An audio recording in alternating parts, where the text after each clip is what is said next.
Assalamualaikum warahmatullahi wabarakatuh. Bagaimana kabarnya anak-anak semua? Pada sehat? Alhamdulillah, insya Allah pada sehat ya. Baik, sebelum kita semua mulai pembelajaran pada hari ini, alangkah baiknya kita berdoa terlebih dahulu. Bapak akan memimpin doa pada hari ini. Ikuti setelah Bapak. Bismillahirrahmanirrahim. Raditu billahi robba wa bil islami dina wa bi muhammadin nabiyya wa rasula. Rabbi zidna ilman warzuqna fahma birahmatika ya arhamar rahimin. Amin. Baik, sekarang Bapak akan absen terlebih dahulu. Bagi yang namanya sebut, diharapkan untuk acungkan tangan kalian ya. Abdul, Ahmad, Ananda, Bayu, Fadli, Dea, Budi, Ilham, Nadia, Muhammad. Baik, sekarang siapkan alat tulis yang akan kalian gunakan, lalu siapkan juga buku tulis dan buku paketnya. Untuk yang lainnya simpan di bawah meja kalian. Baik, sekarang kita akan membahas tentang bab 7 di buku. Silahkan, bagi yang ada bukunya silahkan dibuka bab 7 tentang menghormati orang tua dan guru. Nah, sebelum masuk ke pembelajaran pada hari ini, semuanya perhatikan dulu gambar yang ada di buku tersebut. Kalau tidak ada, silahkan dilihat ke depan. Ada yang bisa jawab? Gambar pertama ini menggambarkan tentang apa?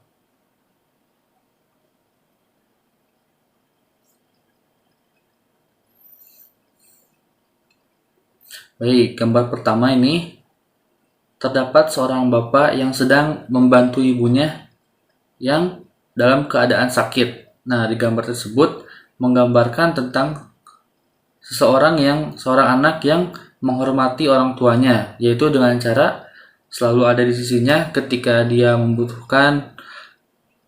Nah, di sini contohnya seorang ibu ini dalam keadaan sakit dan orang tua dan anaknya selalu membantunya.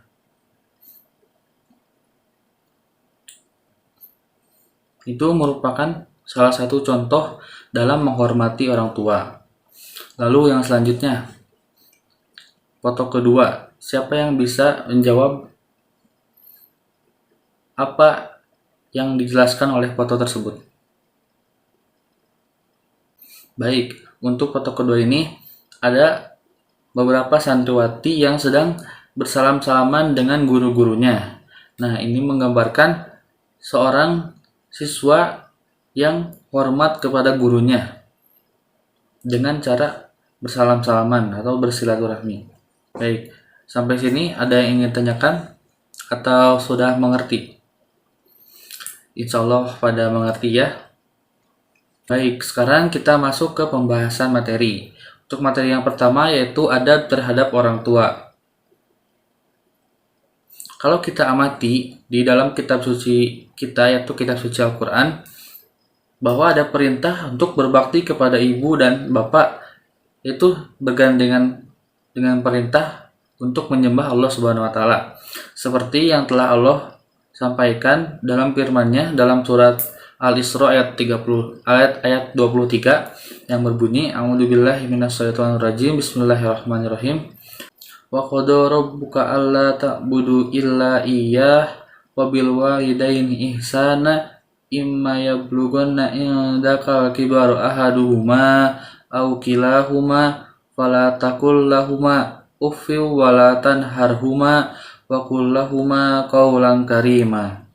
Yang artinya, dan Tuhanmu telah memerintahkan agar kamu jangan menyembah selain Dia, dan hendaklah berbuat baik kepada ibu bapa. Jika salah seorang di antara keduanya atau kedua-duanya sampai berusia lanjut dalam pemeliharaanmu, maka sekali-kali janganlah kamu mengatakan kepada keduanya perkataan ah, dan janganlah engkau membentak keduanya, dan ucapkanlah kepada keduanya perkataan yang baik. Quran Surat Al-Isra ayat 23. Nah, dalam ayat tersebut ada beberapa hal yang ditegaskan oleh Allah Subhanahu wa taala. Yang pertama, agar manusia tidak menyembah atau beribadah kepada Tuhan selain Allah Subhanahu wa taala, termasuk larangan mempercayai adanya kekuatan lain yang mempengaruhi dan menguasai jiwa dan raga selain yang datang dari Allah Subhanahu wa taala. Yang kedua, agar manusia berbuat baik atau berbuat ihsan kepada ibu dan bapak. Perintah berbuat baik kepada orang tua disampaikan oleh Allah bersamaan atau sesudah perintah beribadah hanya kepada Allah. Hal ini tentu mengandung maksud agar manusia mengerti dan menyadari bahwa betapa pentingnya berbuat baik kepada orang tua. Lalu yang ketiga, nikmat yang diterima oleh manusia paling banyak datangnya dari Allah Subhanahu wa taala. Kemudian nikmat yang diterima dari orang tua. Oleh karena itu, kewajiban seorang anak adalah berterima kasih kepada orang tua. Bentuk terima kasih tersebut adalah dengan cara berbuat baik kepada beliau. Lalu yang keempat, apabila salah seorang kedua orang tua atau keduanya telah berumur lanjut sehingga mengalami kelemahan jasmani sehingga tidak ada lagi yang bisa mencari nafkah, mereka harus hidup bersama anak-anaknya agar mendapatkan nafkah dan perhatian dari anak-anaknya. Oleh karena itu, anak wajib memperlakukan kedua orang tuanya dengan sebaik-baiknya. Bahkan secara khusus dalam ayat tersebut menegaskan bahwa anak tidak boleh berkata kasar meskipun berkata ah dan sejenisnya, serta tidak boleh membentaknya. Nah, dari sini ada yang tahu mengapa Allah Subhanahu wa taala memerintahkan kepada kita manusia agar berbuat baik kepada orang tua. Ada yang bisa menjawabnya? Baik. Ada beberapa alasan. Yang pertama, orang tua telah mencurahkan seluruh kasih sayangnya kepada anak-anaknya agar mereka menjadi anak yang sehat secara jasmani dan rohaninya, dan menjadi anak yang soleh dan solehah serta terhindar dari jalan yang sesat. Lalu yang kedua, kasih sayang orang tua tiada taranya karena beliau tidak mengenal lelah dan bersusah payah memperhatikan anak-anaknya supaya menjadi seorang anak yang bahagia. Lalu yang ketiga, anak-anak adalah belahan jiwa dari ibu dan bapaknya, terutama ibu. Biasanya ibu tidak akan makan sebelum anaknya makan. Ibu tidak akan tidur sebelum anaknya tidur. Dan jika anaknya sakit, maka ibu yang paling susah sehingga beliau tidak bisa tidur dan tidak enak makan. Lalu, bagaimana cara kita berbakti kepada orang tua? Ada yang ingin menjawabnya? Bagaimana cara kita untuk berbakti kepada orang tua kita?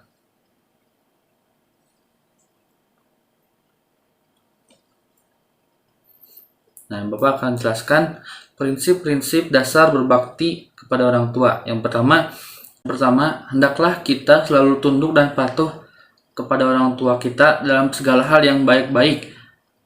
Nah, apabila orang tua kita memerintahkan kita untuk keluar dari agama Islam atau memerintahkan untuk berbuat sesuatu yang syirik, nah itu kan merupakan sesuatu yang tidak baik, maka kita wajib tidak mengikuti keduanya.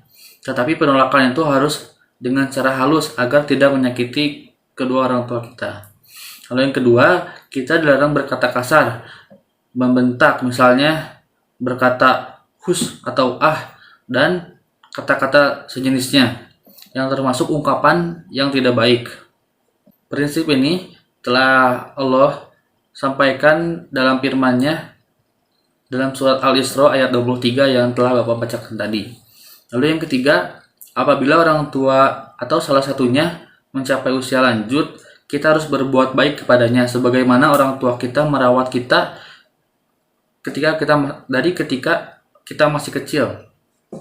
Sesuai dengan firman Allah Subhanahu wa taala dalam surat Al-Isra ayat 240 yang berbunyi, wahfid lahuma janahad dulli minar rahmati wa qul rabbi hamhuma kama rabbayani shogiro, yang artinya, dan rendahkanlah dirimu terhadap mereka berdua dengan penuh kasih sayang, dan ucapkanlah, wahai Tuhanku, kasihanilah mereka keduanya sebagaimana kasih mereka mendidikku sewaktu aku masih kecil. Lalu yang selanjutnya, yang keempat, selalu berusaha menyenangkan hati orang tua dan menghindari hal-hal yang menyusahkan kedua hati orang tua selama tidak bertentangan dengan kewajiban kepada Allah dan Rasulnya, atau yang fardu ain. Sesuai sabda Rasul yang berbunyi, ridallahu fi ridal walidain wa suhtullahi fi suhtil walidain, yang artinya keridhaan Allah di dalam keridhaan kedua orang tua dan kemurkaan Allah di dalam kemurkaan kedua orang tua. Lalu yang kelima, kita dilarang durhaka kepada kedua orang tua kita, sebab itu termasuk dosa yang besar. Berdasarkan hadis dari Bukhari yang berbunyi, ala unabbiukum bi akbaril kabairi salasan, qalu bala ya Rasulullah, qala isroku billahi wa uqul walidaini wa syahadatu zuri, yang artinya, ingatlah, maukah aku kabarkan kepadamu tentang dosa besar yang paling besar? Itu ada 3 macam. Para sahabat menjawab, baik ya Rasulullah. Maka bersabdalah Nabi, yaitu syirik kepada Allah, durhaka kepada orang tua, dan menjadi saksi palsu. Lalu yang keenam, senantiasa mendoakan baik kepada orang tua yang masih hidup maupun yang sudah wafat, dengan doa yang sebagai berikut. Allahumma gfirli dunubi wali walidayya warhamuma kama rabbayani shogiro. Artinya, ya Allah, ya Tuhanku, ampunilah segala dosaku dan dosa kedua orang tuaku, kasihanilah dan sayangilah mereka sebagaimana mereka mendidik atau merawatku dikala aku masih kecil. Lalu yang terakhir, jika orang tua kita sudah wafat, maka kewajiban kita adalah yang pertama, memandikan, mengkafani, mensolati, dan menguburnya. Yang kedua, melaksanakan wasiat yang baik jika ada wasiatnya. Lalu yang ketiga, melunasi tanggungan atau hutang-hutang jika kedua orang tua kita mempunyai hutang. Lalu yang keempat, meneruskan perjuangannya seperti bisnisnya dan lain-lainnya. Yang kelima, senantiasa menjalani hubungan baik dengan orang-orang yang pernah menjadi teman yang karib dengan kedua orang tua kita. Dan yang terakhir, memohon ampun kepada mereka dan senantiasa mendoakannya. Baik, sampai sini ada yang ingin ditanyakan atau sudah paham?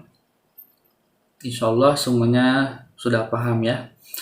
Sekarang lanjut ke materi yang kedua, yaitu adab terhadap guru.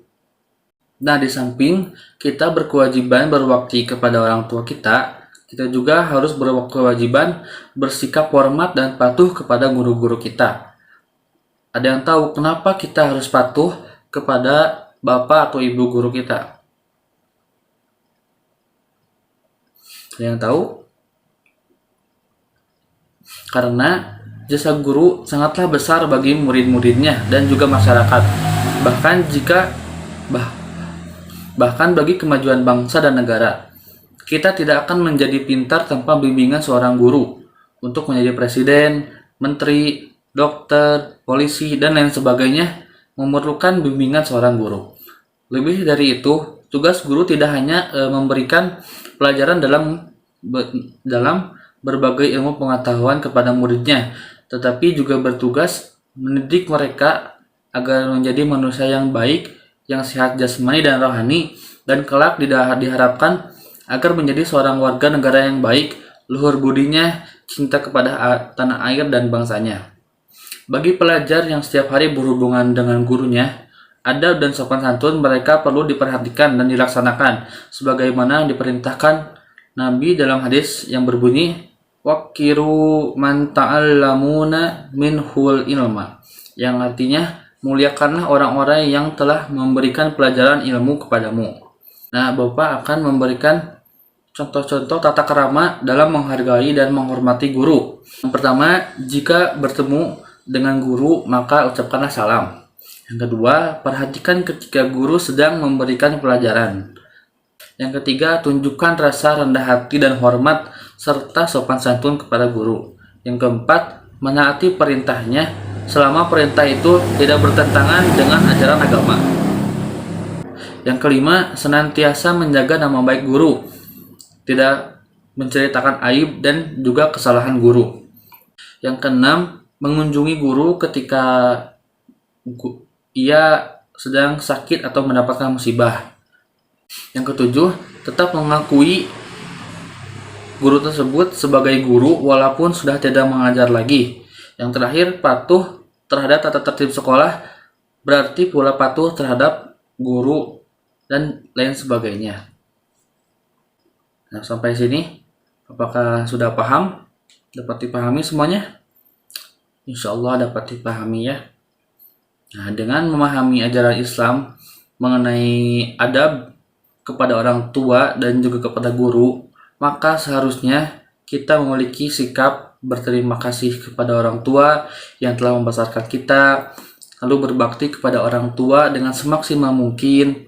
Yang ketiga, menghindari sikap atau perbuatan maupun ucapan yang termasuk kategori durhaka. Selanjutnya, berterima kasih dan hormat kepada guru yang telah sabar mendidik kita dari yang kita tidak mengetahui apa-apa sampai kita menjadi pintar. Yang terakhir, mengamalkan ilmu-ilmu yang telah kita dapat dari guru kita kepada orang lain atau kepada masyarakat.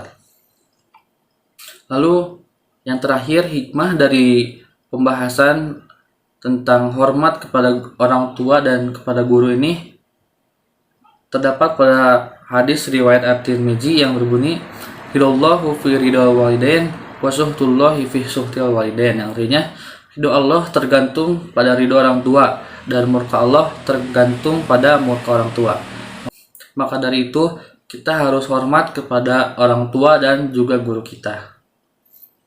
Mungkin cukup sampai di sini pembelajaran pada hari ini. Semoga semuanya dapat memahami apa yang telah kita bahas pada hari ini. Mohon maaf bila ada salah dalam perkataan. Wabillahi taufiq wal hidayah. Wassalamualaikum warahmatullahi wabarakatuh.